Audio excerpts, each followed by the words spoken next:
My name is Brian Widener. I'm a former neo-Nazi skinhead. Not only did God change me physically, he also brought love into a world of hate and violence.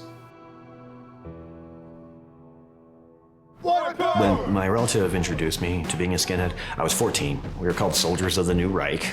I was beaten up a lot just because I was a skinhead, and it was a predominantly Mexican area of town. So violence was a very, very common thing, and you either get hard or you die. And that's the rule, that's it. Brian Widener came from a broken home. Raised by an alcoholic grandmother, he learned from an early age that he had to take care of himself. So I learned how to hate. I started getting tattooed at about 14, 15. The tattoo thing was just to signify the whole tough guy look. Oh, I got swastikas and stuff when I was like 16, 17.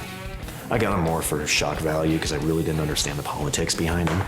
I just knew that they got me in fist fights quite often, so that was why I put them on my body. And after that, that's when I decided, well, I should probably know what they're about, and that's when I started hitting libraries and studying on them and this and that. And that's when I started getting into the politics of everything. Before it was just to piss people off, honestly. Eventually, I decided Albuquerque wasn't the place for me and started traveling around the country. I met my first hammer skin out in Indiana. They're known for being the most notorious, the most violent, the biggest, the baddest, the elite, basically. And when I met these guys, that's what I wanted to be. You know, they were organized, they were tough. You know, it was just like everything any skinhead, just would want to be. When I got into the hammer skins, a lot of the guys had facial tattoos and their hands done. And I mean, I had my hands done, but I ended up getting my neck done, and just for the shock value of it, when it started creeping up onto my face and getting that done, we were pretty out of control. When the gang disintegrated, Brian and former members created a new gang called the Vinlanders Social Club. We started spreading like a disease. I was in charge of going to different towns in Indiana and setting up chapters, and I was an enforcer. As a skinhead in my early years, my thinking was very much the white race was the master race. After my first decade, I didn't really see it that way anymore. Because I just knew so many white people that were just such scumbags that I couldn't say, okay, every white person is so much superior than every black person. When, I'm seeing complete opposite. Kind of realized the only thing I had achieved in my life was a bunch of scars, a legal record, and halfway cirrhosis of the liver. That's it. I have achieved nothing else in life, nothing positive. I was actually literally trying to drink myself to death. I was just looking for a way out. I was done. I had given up on life. I'd given up on everything. I was just done. I was sick of the violence, but I didn't know any other way to be. If I would have talked to anybody about those feelings, they would have called me a traitor. And then I would have been branded as such and probably shot. So I just bottled it up and drank. That's all I did. Brian was depressed and on the edge of suicide. Then he met Julie. I just fell in love with her. After we got married, my former gang got real jealous of the fact that I got married and moved 10 hours away because I was no longer available for their business. I started to working full-time constantly to put food on the table. Right when my son was born, the president actually gave me an ultimatum to choose between them, or the gang, or my family. So I chose my family, and he said, okay, that's fine. Let's give you a proper retirement, just mail in your patch, which I did. But it wasn't that simple. Death threats started immediately, and they never stopped. People would, call up 3 o'clock in the morning and talk about how they're going to kill me and kill the kids. And for years, Julie and I lived literally on red alert. We'd take turns staying up all night with ball bats and stuff, and just wondering when they were going to kick in the door. It wasn't a matter of if, it was just a matter of when. I knew these guys. I knew what they were capable of. And I mean, I'm a pretty tough guy. I can handle myself pretty well, but against 7, 8 guys, there's nothing I can do.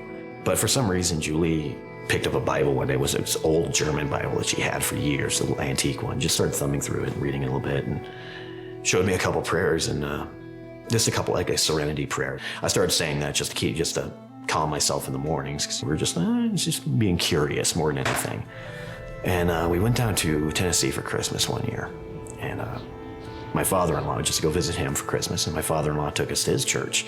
It's a Southern Baptist church out there, and something happened. But the thing was, Julie felt the same thing. And I think it was almost at the same time. I mean, I don't know for sure, but, she looked at me, she's like, did you feel that? I was like, yeah, we got to do something. So as we started praying at that point, and praying and reading the Bible, and we actually made a promise to God. It's like, if you help us get out of this alive, we'll give our lives to you. And within a couple of months, we were able to move to Tennessee. And we did, and first thing we did was we gave our lives to God, because there was no way I could have done it by myself. Once I was able to accept Jesus in my life, I was able to actually smile again. I was able to enjoy a day. I was able to be polite and be happy. I was able to enjoy my children. I was able to just enjoy things, and he did that. When he filled me, it patched the hole that was always leaking. And I mean, it's been amazing. It's been absolutely amazing. Well, when I changed inside, my sole concern was my family, and it was no longer about my race or about violence. I had to look every day in the mirror and see this thing that I actually made myself. I got to realize what kind of a monster I was actually projecting to the outside world.